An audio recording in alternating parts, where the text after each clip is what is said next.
On to this now. The government's bid to produce 30,000 qualified artisans is receiving a boost. The company, Allan Gray, is stepping in to celebrate some of the best talents in the field. And these are people who are using their technical talent and entrepreneurial spirit as a weapon against unemployment, poverty, and of course, inequality in South Africa.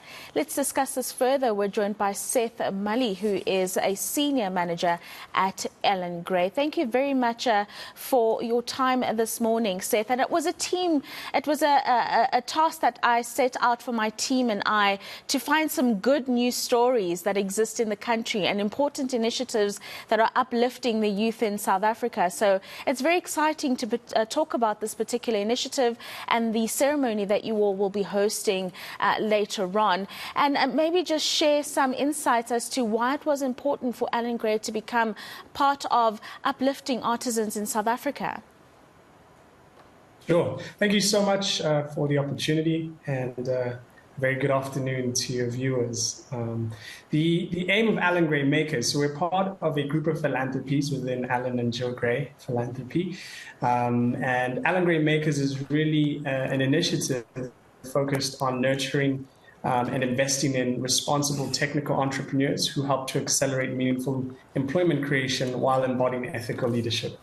And the aim of Artisans of Mzansi was really to shine a spotlight on artisan entrepreneurs who are using, as you said, their technical talent and entrepreneurial spirit as a weapon against inequality, unemployment, and really cultivating a sense of responsible entrepreneurship in South Africa. So we wanted to shine a spotlight on them, mainly because, as you mentioned, the country has a skills deficit. We need to be producing about 30,000 artisans a year to meet the country's demands by 2030. Currently, we produce around 15 to 20,000 a year.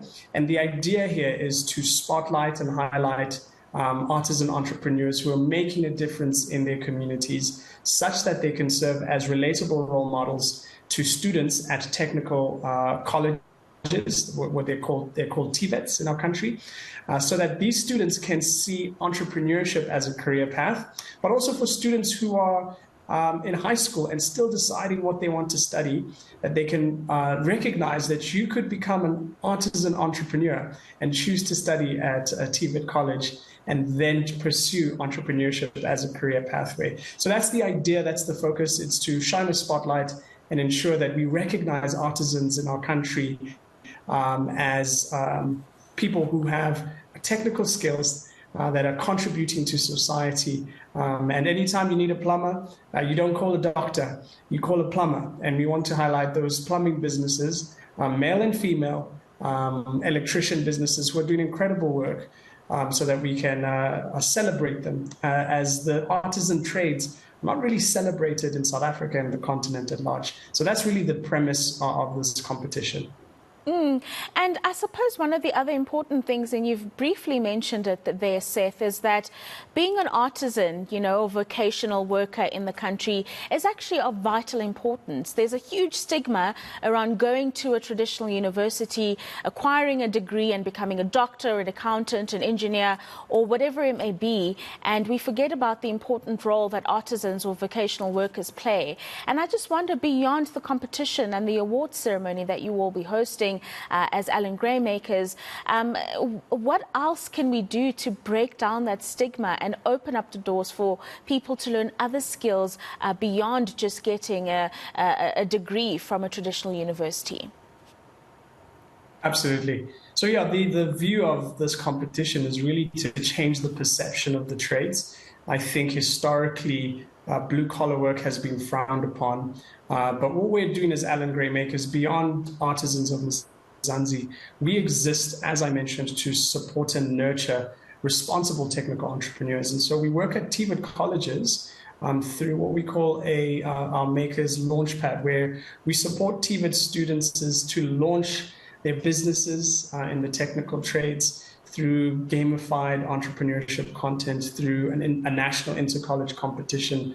This year, we piloted it across all of the 50 TVET colleges, and students were submitting about 3,000 business ideas in the technical vocational trades. And then also want to support existing artisan businesses through our Makers Hub, which is a 6-month accelerator program to take existing artisans through a process, artisan business owners, through a process of helping them to scale and grow their business.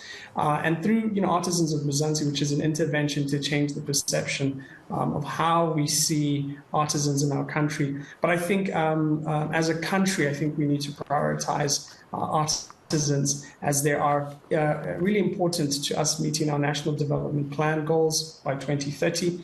And I think even as parents can start seeing and maybe even inviting their children to go out and look out at TVET colleges as they are available for students to choose as a potential career path. So through this initiative, Artisans of Mzansi, but through Allan Gray Makers as a whole, we want to shine a spotlight the artisan trades, but also highlighting that artisan trades can be easily turned into entrepreneurial ventures, and also supporting existing entrepreneurial ventures such that they can serve as relatable role models to students who maybe haven't decided what they want to study or are in the TVET institutions, but haven't considered entrepreneurship in the technical trades as a career path. So I think there's a lot of work to be done around the stigma, but we believe through our interventions and through the partners that we work with, that we're one of the organizations that wants to come alongside the great work that the TVET colleges are doing, the great work that our artisan entrepreneurs are doing in our country by really shining a spotlight on them. Mm-hmm. And finally, and very briefly, if you could, Seth, tell us a little bit about the competition and the prize winnings that the participants can look forward to after the ceremony.